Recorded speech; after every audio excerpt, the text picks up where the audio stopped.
Pagtataksil sa tiwalang ipinagkaloob ng mamamayan, betrayal of public trust, yan ang ginawa ni Pangulong Ferdinand Bongbong Marcos Jr. at ito ang dahilan kung bakit dapat siyang ma-impeach. Para sa impeachment ni Pangulong Ferdinand Romualdez Marcos Jr. dahil sa kanyang pagtataksil sa tiwala ng publiko sa kanya o betrayal of public trust ay isang marapat na batayan para matanggal siya sa kanyang pwesto. Nakapaloob sa impeachment complaint na aming ang buong katotohanan na magtatahi at magbibigay linaw kung bakit sa ilalim ni Pangulong Ferdinand Bongbong Marcos Jr. nangyari ang pinakamalaganap, sistematiko at sentralisadong paglimas ng pondo sa kaban ng bayan sa kasaysayan ng Republika mula nang mapatalsik ang diktador na si Ferdinand Marcos Sr. like father, like son. Yan ang unang pagtataksil ni Pangulong Marcos Jr. Sabi ng mga nagrarally, Marcos, Duterte, walang pinag-iba. Si Duterte may tokhang at may peking gera kontra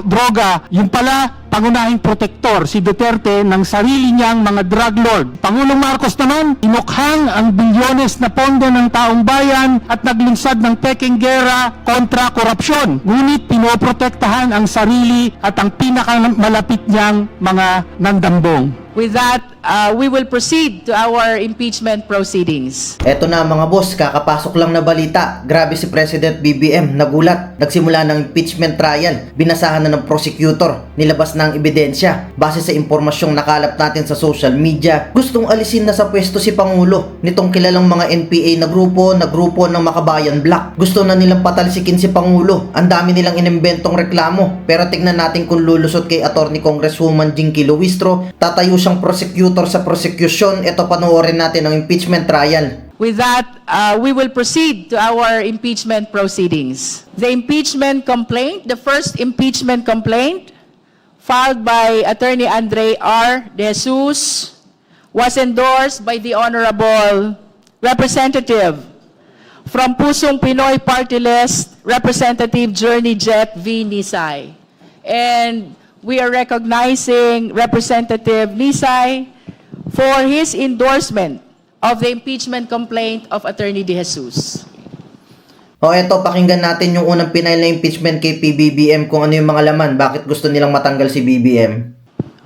Good morning, Madam Chair, honorable members of the committee, and all the esteemed guests. Article 2 of the 1987 Philippine Constitution states that sovereignty resides in the people and all government authority emanates from them. Bilang kinatawan ng mamayang Pilipino at bilang House Deputy Minority Leader, humaharap tayo ngayon para sa konstitusyonal na proseso sa pananagutan ng mataas na opisyal ng bansa, na ngayon ay may alegasyon ng graft and corruption, culpable violation of the Constitution, at betrayal of public trust.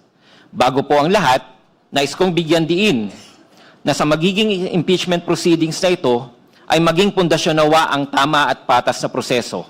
Ito rin ang pangunahin kong intensyon kung kaya't aking inendorso ang complaint na ito, ang madala sa nararapat na forum at dumaan sa wastong proseso. Tayo ay sumusunod at susunod sa bawat tamang prosesong idineklara ng batas. Unang-una, tiwala ako na ang impeachment complaint na aking inendorso ay sufficient in form. Batay sa ating rules kaugnay sa pag-evaluate ng impeachment complaint, ang isang impeachment complaint para maging sufficient in form must be verified by an affidavit that the complainant has read the complaint and that the allegations therein are true and correct of his personal knowledge or based on authentic records. This can also be checked sa page 13 ng nasabing complaint or sa verification page. Clearly, ang complaint na ito ay verified by an affidavit executed by Attorney Andre De Jesus, stating that he caused its preparation, that he has read and understood its contents, and that the allegations therein are true and correct based on his personal knowledge or on authentic documents. In the same affidavit attached to the complaint, Attorney De Jesus further swears that all factual allegations are supported by evidence and that this complaint is not filed to harass, delay, or otherwise increase the cost of litigation. Accordingly, para mag-comply sa formal requirements, ini-endorso ko ang impeachment complaint through a resolution of endorsement. duly signed and sworn to before the Honorable House Secretary General. Therefore, Madam Chair, in view of the foregoing, it is respectfully submitted that the impeachment complaint is sufficient in form and that it be allowed to proceed to the next stage of the proceedings. Thank you, Madam Chair. Thank you, Representative Nisay. Now we proceed to the endorsement of the impeachment complaint filed by Lisa Maza, Teodoro Casino, Renato Reyes Jr., Attorney Nery Colmenares, and 32 other complainants. For this purpose, the Chair recognizes the Honorable Representative from ACT Teachers Party List, Representative Antonio L. Tino, and/or the Honorable Representative from Gabriela Women's Party List, Representative Sara I. Elago, and/or from Kabataan Party List, Honorable Representative Rene Luis M. Co. You are recognized. O eto, papakinggan din natin yung pangalawang pinal na impeachment kay PBBM kung mas mabigat ba yung laman kaysa dun sa nauna. Maraming salamat, Madam Chair. Pagtataksil sa tiwalang ipinagkaloob ng mamamayan, betrayal of public trust, Ay wow, pagtataksil, akala mo talaga sila ding mga taksil eh. yan ang ginawa ni Pangulong Ferdinand Bongbong Marcos Jr. at ito ang dahilan kung bakit dapat siyang ma-impeach. Nakapaloob sa impeachment complaint na aming inendorso ang buong katotohanan na magtatahi at magbibigay linaw kung bakit sa ilalim ni Pangulong Ferdinand Bongbong Marcos Jr. nangyari ang pinakamalaganap, sistematiko at sentralisadong paglimas ng pondo sa kaban ng bayan sa kasaysayan ng Republika mula nang mapatalsik ang diktador na si Ferdinand Marcos Sr. O napunta pa sa tatay ni BBM yung issue. noong 1986 na naitala sa Guinness Book of World Records dahil sa ill-gotten wealth, following in the footsteps, like father, like son. Sa unang 3 taon ng Administrasyong Marcos Jr., daan-daang bilyon ang pondong sangkot sa flood control corruption scandal. Nangyari ito hindi dahil sa kanya-kanyang diskarte ng ilang mga tiwaling opisyal ng DPWH, mga ganid na kontraktor at ilang korap na senador at kongresista o ng mga nasa ibaba, paligid at katabi ng Pangulo habang siya'y walang kamuwang-muwang at namulat na lamang sa katotohanan nitong SONA 2025 na may corruption pala sa gobyerno niya. Nangyari ito dahil pinahintulutan ni Pangulong Marcos Jr. na maging opisyal na patakaran O lahat na lang ng kasalanan binintang kay PBBM ah. ang pagpaparte ng DPWH budget sa mga opisyal ng Malacanang, Senado at Kongreso, yung tinatawag na allocables at non-allocables, para pagkakitaan ng mga kickback na tinatawag na ngayong commitment o advance. Ang pondong publiko napunta sa pansariling pakinabang. Yan ang unang pagtataksil ni Pangulong Marcos Jr. sa tiwala ng bayan. Hindi pa nabusog sa pondo ng DPWH, kaya nangyari sa ilalim ni Pangulong Marcos ang walang kapantay sa kasaysayan na paglobo ng unprogrammed appropriations. Ayon sa batas, tanging ang Pangulo ang may kapangyarihang mag-approve sa paggamit at pag-release ng pondo mula sa unprogrammed appropriations. Ginamit niya ang kanyang discretion para aprubahan ang 213 billion na dagdag na proyekto ng DPWH kasama ang 111 billion para sa flood control na pawang napunta sa corruption. Mas masahol pa, pinahintulutan niya Okay sana pinaglalaban nito eh, kaso walang pruweba. at hindi pinigilan ang pagkuha ng 90 billion na pondo ng PhilHealth para gamitin sa infrastructure, bagay na tahasang labag sa sin tax law at dineklarang iligal mismo ng Korte Suprema. Pondo para sa kalusugan, dinala sa kurakot. Yan ang ikalawang pagtataksil ni Pangulong Marcos Jr. sa tiwala ng bayan. Ngunit, hindi lang command responsibility o sin of omission ang kasalanan ng Pangulo. Direktang nag-utos siya ng hindi bababa sa 100 billion na insertion sa 2025 budget at tumanggap ng hindi bababa sa 8 billion na kickback. Saan ginamit ang pera? May bahaging napunta sa personal, ngunit ang kalakhan ginamit para sa eleksyon. Ito ang sekreto sa likod ng pagbaha ng pera sa panahon ng eleksyon. Pera ng taong bayan, ginawang kickback mula sa kontraktor, pinambili ng boto para manalo at umulit ang siklo. Ganyan mismo ang ginawa ng Pangulo. Ito ang pinakadirekta at masahol na pagtataksil ni Pangulong Marcos Jr. sa tiwala ng bayan. Sa mga tagapagtanggol na nagsasabing siya nga ang unang naglantad ng flood control scam, paano mo sasabihin sangkot at pasimuno siya? Sabi ng mga nagrarally, Marcos, Duterte, walang pinag-iba. May batayan yan. Si Duterte may tokhang na kumitil sa libong buhay at may peking gera kontra droga na tumarget sa ilang drug lord. Yung pala, pangunahing protektor, si Duterte, ng sarili niyang mga drug lord, habang pumusturang numero 1 kalaban ng droga.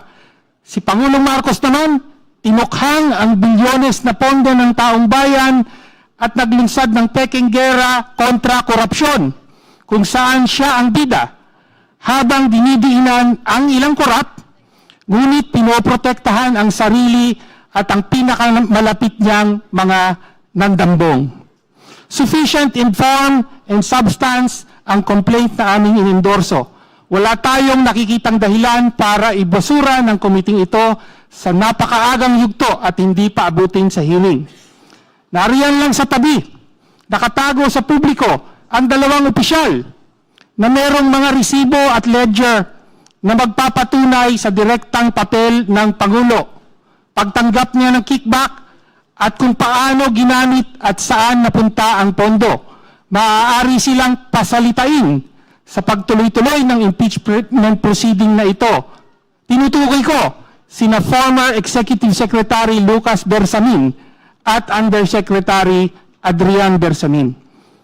Ito ang buong katotohanan. Si Pangulong Ferdinand Bongbong Marcos Jr. ang pinakamalaking isda sa flood control corruption scandal. Ginawa niyang command center ng organized plunder ang Malacanang.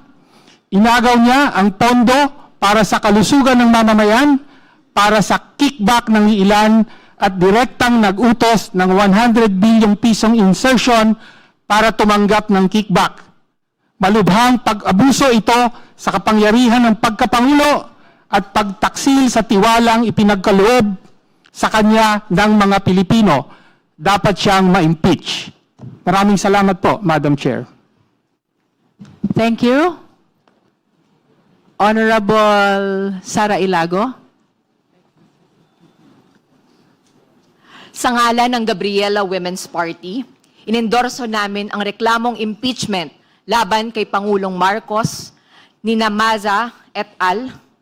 Bilang bahagi ng tuloy-tuloy na paglaban sa korupsyon at mahalagang hakbang tungo sa pananagutan. Ang laban para managot ang lahat ng kurakot ay laban para sa kapakanan at kinabukasan ng mga pamilyang Pilipino. Kapag may korap, napakabigat ng tama sa mga kababaihan, lalong-lalo na ang mga mahihirap.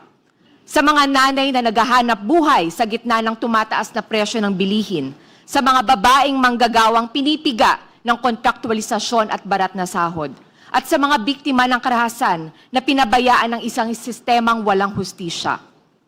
We are endorsing this verified impeachment complaint, which presents acts of betrayal of public trust, demonstrating command responsibility and personal culpability of the President himself. The adoption and implementation of the baseline balance managed parametric formula which institutionalized systemic corruption sa sadyang paggawa at pagdisenyo ng sistema kung saan ang priorities of leaders ang mas sinusunod kaysa sa technical requirements at pangangailangan ng ating mga communities. Ang flood control program na dapat sana ay para sa pag-iwas sa sakuna at kaligtasan ng publiko ay ginawa ng makinarya para sa malawakang pagnanakaw. We have also seen how public funds meant for urgent national needs are turned into the administration's presidential pork barrel. sa pag-authorize ng Pangulo sa release ng 213 billion pesos ng unprogrammed appropriations, kung saan ang 111 billion pesos para sa flood control projects na pinili batay sa priorities ng leaders lang. Ang pondo para dapat sa pagtugon sa pagbabaha at kalamidad ay ginawang pondo para sa sistematikong katiwalian. Hindi ito basta lamang paggamit ng kapangyarihan, ito ay pagtataksil sa tiwala ng taong bayan. Dagdag pa, ang pagbibitiw ng kanyang mga pinakamatataas na opisyal matapos ang mga seryosong aligasyon ng mga kickback ay nagpapatunay na ang bakas ng katiwalian ay hanggang sa Malacanang. Wala man lang ipinatawag at humarap sa mga investigasyon sa kanila. May resignations pero wala man lang thorough investigation. Walang kahit anong investigasyon tungkol sa kinalaman mismo ng palasyo at ng Pangulo mismo bilang nasa tuktok ng kapangyarihan. Hindi ito pwedeng palusutin. Para po sa akin, bilang isa sa mga endorsers, the most painful proof of this betrayal of public trust is felt not just in these documents of the verified impeachment complaint, but in the lives of our people. Habang bilyong-bilyong piso ang kinakamkam ng mga kurakot sa ilalim ng pamumuno ng Pangulo, pasan-pasan ng mga ordinaryong Pilipino ang matataas at mabibigat na buwis. Ang value-added tax o VAT sa pagkain at mga pangunahing bilihin, excise tax sa langis, ang patuloy na pagtaas ng mga bayarin sa kuryente at iba pang utilities, ang lahat ng ito ay pumapasok sa kaba ng bayan. Isang kaba na direktang ninanakaw sa pamamagitan ng mga mekanismo na kanyang ginamit at naipatupad. Ang perang pinagpawisan ng mga manggagawa, ng mga driver, ng mga magsasaka, ng ordinaryong mamamayan ay napupunta sa mga bulsa ng mga kurakot. Therefore, I urge every member of the House Committee on Justice and of the entire House of Representatives, the substance of this complaint is more than sufficient. Makatwiran at makatarungan ang impeachment complaint na ito. Huwag nating ipagkait sa taong bayan ang karapatan sa katotohanan. Huwag nating ipagkait sa taong bayan ang karapatan sa pananagutan. Maraming salamat. Before we proceed, may we acknowledge the presence of the Honorable Crispin Diego M. D. Remulla, Deputy Majority Leader, and the Honorable Bienvenido M. Abante from the 6th District of Manila. Thank you for coming. Now, Honorable Reneco. Madam Chair, mga kapwa ko mambabatas at sa mamamayang Pilipino. Nasa harap ninyo ako ngayon bilang kinatawan ng kabataan at isa sa 3 miyembro ng Kamara na nag-endorso ng verified complaint mula sa taong bayan. 36 na individual mula sa iba't ibang sektor para sa impeachment ni Pangulong Ferdinand Romualdez Marcos Jr. dahil sa kanyang pagtataksil sa tiwala ng publiko sa kanya o betrayal of public trust, na alinsunod sa konstitusyon ay isang marapat na batayan para matanggal siya sa kanyang pwesto. The Constitution says, public office is a public trust. Iniutos ng saligang batas sa mga pampublikong opisyales na lagi silang magkaroon ng pananagutan sa taong bayan, mamuhay ng simple, at maglingkod sa mamamayan ng may pinakamataas na katapatan, responsibilidad, at integridad. Madam Chair, sa nagdaang mga buwan at taon, it has become clear to us that President Marcos Jr. has not heeded this constitutional command. It is for this reason that the people are charging him with betrayal of public trust. Ayon sa Korte Suprema, sa Gonzales III versus Office of the President, ito ay maituturing na gross faithlessness against public trust, tyrannical abuse of power, inexcusable negligence of duty, favoritism, gross exercise of discretionary powers, at iba pa, na nakakayurak sa interes ng publiko at nakakasira sa reputasyon ng opisina. May nakikita tayong 3 kagagawan na pasok sa definisyong ito. Una, pinagtaksilan niya ang tiwala ng publiko sa pag-institutionalize ng isang sistematikong iskema ng korupsyon sa pamamagitan ng pagbuo at pagpapatupad ng pinangalangang BBM Parametric Formula bilang opisyal na mekanismo ng alokasyon ng pondo para sa flood control projects at iba pang infrastructure projects ayon sa dikta ng mga opisyal ng administrasyon at leadership of the legislature, thereby converting the national infrastructure budget into a centralized apparatus for plunder. Ikalawa, sa ilalim ng termino ni Pangulong Marcos Jr., pinalobo niya ang unprogrammed appropriations sa mga halagang hindi pa kailanman nakita ng kasaysayan natin. Sa ilalim nitong iskema ng budget na kailangan ng direct approval ng Pangulo, kumuha ang Malacanang ng pera galing sa PhilHealth, PDIC, upang pondohan ng flood control projects na napatunayan ng bukal ng pangungurakot. Nagpapakita ito ng gross exercise of discretionary powers for purposes contrary to the duties of the office. Sumumpa ang Pangulo na itaguyod ang konstitusyon, pero sa pag-abuso sa unprogrammed appropriations ay sangkot siya sa paglabag nito, sa paglusot sa konstitusyonal na kapangyarihan ng Kongreso na itakda ang pambansang budget. Ikatlo, may mga testimonya na personal at direktang iniutos ni Pangulong Marcos Jr. ang pagpasok ng hindi bababa sa 100 bilyong pisong halaga ng mga maanumalyang flood control projects at iba pang proyekto ng infrastruktura sa 2025 General Appropriations Act. Si Yusek Bernardo mismo ang ginawang state witness ngayon sa mga kaso kontra korupsyon ang nagkumpirma na may nakuha nga ang Malacanang, bagay na kinikilala sa Senate Blue Ribbon Committee hearings. Marami ang nanalig sa mga ulat at pangako sa SONA pa lamang ng Pangulo. Noong SONA 2024, may pinagmalaki na may natalang 5,500 na natayong flood control projects. Pero sa sunod na taon, lalabas na sa buong panahon pala ay wala raw kaalam-alam ang Pangulo sa pangungurakot dito. Kundi man ito pagpapanggap at panloloko sa publiko dahil sangkot siya, lantaran naman itong kapabayaan. Sumumpa ang Pangulo to, quote, do justice to every man, to consecrate himself to the service of the nation. At sa dulo, hindi naman po ito nakita. In the past year, we, the youth, heard time and time again of the expectation from us to take charge of our future. Para tuparin ang aming papel bilang pag-asa ng bayan, ito ang ginagawa namin ngayon. We will hold public officials to account for their misspending, for the pesos that should have went to public and social services but went to personal interest. Wala na dapat makalusot. Ito ang panahon ng pananagutan. Sa inendorso naming verified impeachment complaint laban kay Pangulong Marcos Jr., sinasaad natin ang facts constituting betrayal of public trust. Wala pong rason kung bakit hindi dapat ito tumuloy-tuloy sa hearing proper. Bilang mga mambabatas, Madam Chair, hindi dapat tayo matakot na ungkatin ang katotohanan. Ang hiling ng kinatawang ito, let the Filipino people who suffered from disasters and lacking basic social services because of misuse and abuse of public funds see their day in court. Let the Filipino people repose their trust in a public office that deserves it and does not betray it.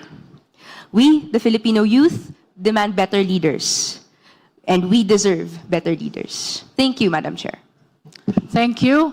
That completes the endorsement of the Jesus complaint by Representative Nisay. O ito, pakinggan natin sasabihin ni Prosecutor Attorney Congresswoman Jinky Luistro sa pinay nilang impeachment. And the Masa et al. Complaint by Representative Tino, Representative Elago, and Representative Reneco. We shall now proceed to the determination of sufficiency in form. In compliance with the process, I understand that you've made mention, or the endorsers have made mention already, about their position with respect to form, but nevertheless, we will be requesting them to make a formal manifestation with respect to their complaints, sufficiency in form, compliance to the sufficiency in form. We recognize the Honorable Nisay for his manifestation on the De Jesus impeachment complaint with respect to sufficiency in form. Madam Chair, regarding po sa sufficiency in form, lahat po ng aking nabanggit ay malinaw na ginawa po natin kasama ang complainant para po matuloy ang impeachment complaint ng atin pong private citizen na si Attorney Andre De Jesus. Nakapaloob po dito ang 5 argumento na kung saan ito po ang gustong malaman ng taong bayan na kung saan ang problemang kinakaharap na to ay pinangungunahan ng ating presidente. At sa limang arguments po nakapaloob dito ang tatlong grounds kasama ang graft and corruption, pag-benefit mula sa mga kickbacks na nakalink sa mga budget insertions at ghost projects, ang pagbuo ng ICI o Independent Commission for Infrastructure upang magamit na depensa sa mga political allies na sangkot sa mga anomalyang flood control projects.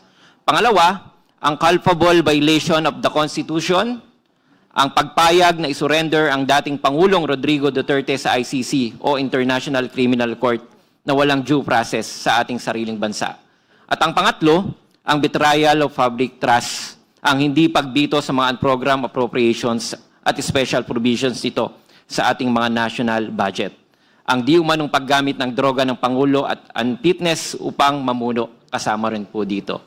So, Madam Speaker, Madam Chairman, naniniwala po ako na ang verified complaint ng atin pong private individual na si Attorney Andre De Jesus ay sufficient informed. Ngayon kayo bilang Pilipino, ano ang masasabi nyo at reaksyon sa balitang ito? Mag-iwan kayo ng komento sa ibaba at atin niyang babasahin isa-isa.